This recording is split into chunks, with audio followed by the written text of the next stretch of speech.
Okay, here we're starting with the program we made in the last video.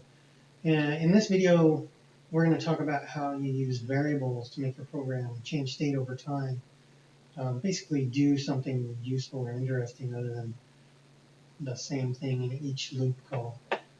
So a variable is like reserving a little piece of memory in the CPU that you're going to put values into and you're going to change and update over the process of the program.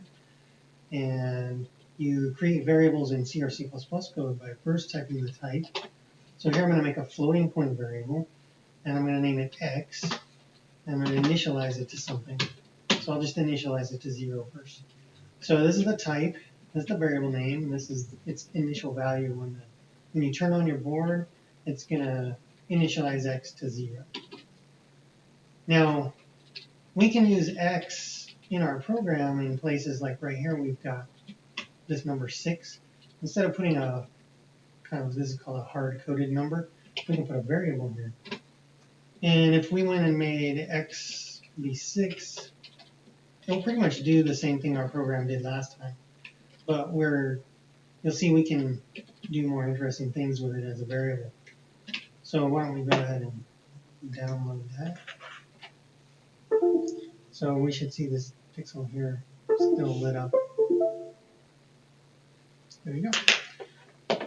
So the interesting thing we can do with variables is we can change them each time in the loop. So let's say x equals x plus. So add a little bit to x each time through the loop. This should make x move from the left, towards the left, since that's the positive direction for the x coordinate.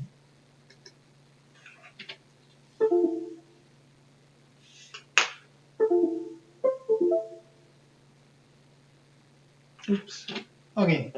So what happened there is I think x moved off the screen before our logo finished. So let's start it over on the left side of the screen, and maybe we'll make it move a little slower. And download.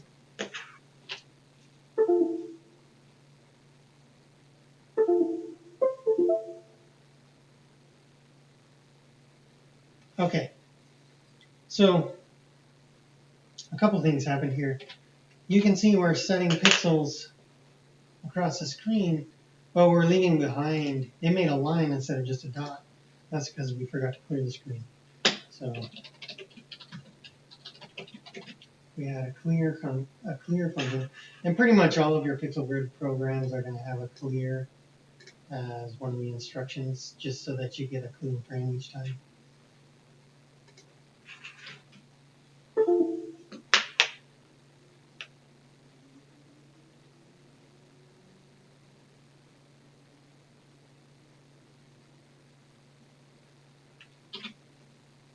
Okay, here we got an error that said couldn't find board on the selected port.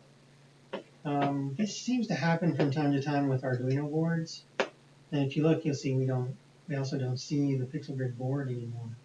So what I've found you can do is just press this reset button,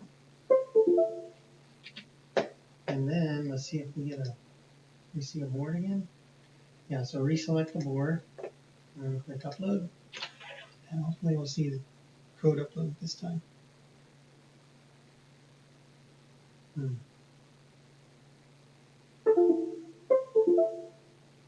Yep, there we go.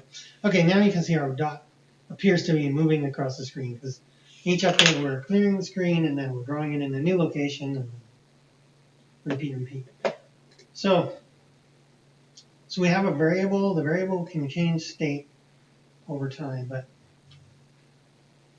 it goes off the screen.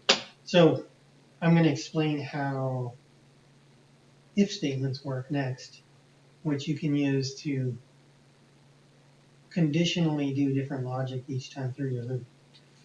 So the thing we want to do here is not let x go off the right side of the screen. Say if x is greater than or equal to 12. So 12 is the coordinate of the right hand side of the screen. And then once again you do an open curly and a closed curly. Whatever code you put between these curly braces will only execute if x is actually greater than or equal to 12 on this particular time through the loop. And what we could do is we say x equals, we should use floating numbers as well. So when you say 12.0f, this tells the compiler this is a floating point number.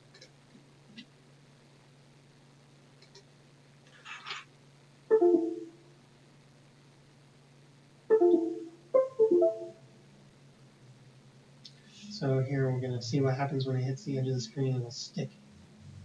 So now when it's going through the loop, now it's hitting this logic each time, and it's clamping x to be no greater than 12. So we can add another variable for the velocity of x.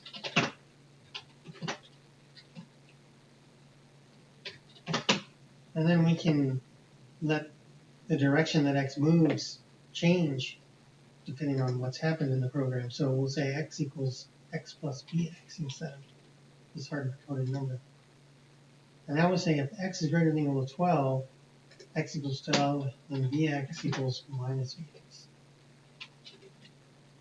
So bx is going to start out at positive, and once it hits the right side of the screen, it's going to get negated and turn negative.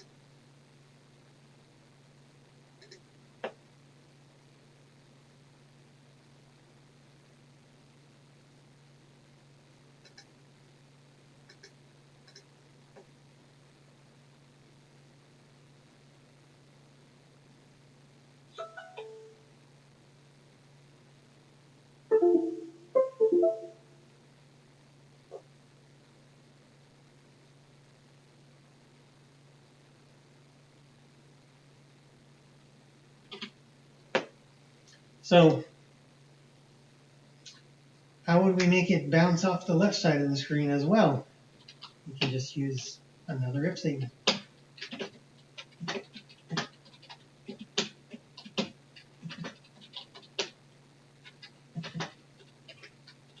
And again, we can just negate the velocity here. So when x goes off the left side of the screen, bx is going to be negative, and the negative of a negative is a positive, so that'll bounce it the other way.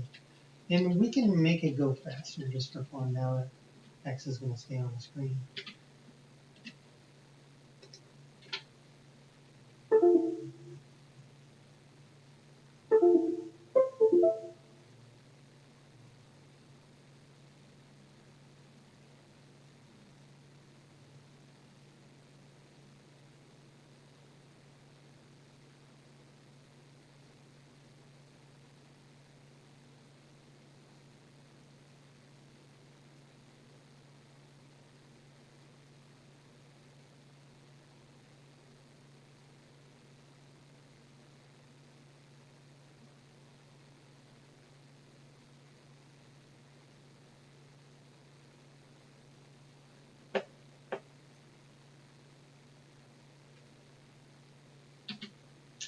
Okay, now let's add some motion in the y direction. So we can kind of follow the same pattern here. We'll make a variable for the y coordinate and a variable for the y velocity. And it doesn't have to be the same. We'll make y go a little faster. And then we need to do similar things to y as what we did to x. So first y needs to update. Y equals y plus dy. And then we need to make sure y doesn't go off screen. So say y greater than 12. Oops, I didn't do that. Then y equals, then dy equals minus dy. And then if y is less than or equal to 0, y equals 0, and dy equals minus 0. Always try to double check that you've got matching curly braces. Like when you highlight one of them, the other one its pair should highlight. Make sure they're the ones you think they are, because it's really easy to end up with something like this, or like that actually. And then when you do this, if you don't see this one line up, this guy's kind of like ending the program early, and these are outside the main loop. In fact, if you compile, you should get a bunch of errors when you do something like this. PixelGrid does not name a type. Sometimes if you get errors that don't make sense, look at the line right above them. So this says line 40. So this line shows you it's line 40. Look at line 39. A lot of times the error is there. Okay, let's download this.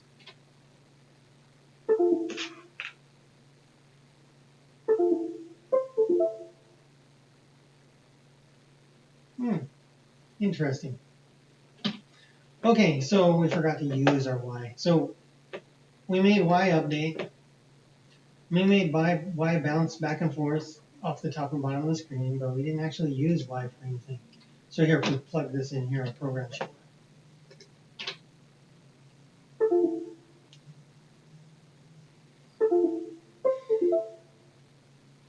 There we go. So you can see it's like independently bouncing off whatever edge of the wall, whatever edge of the screen it hits. And it's moving a little faster in Y. You can play around with this code and let's see what it looks like when it goes really fast.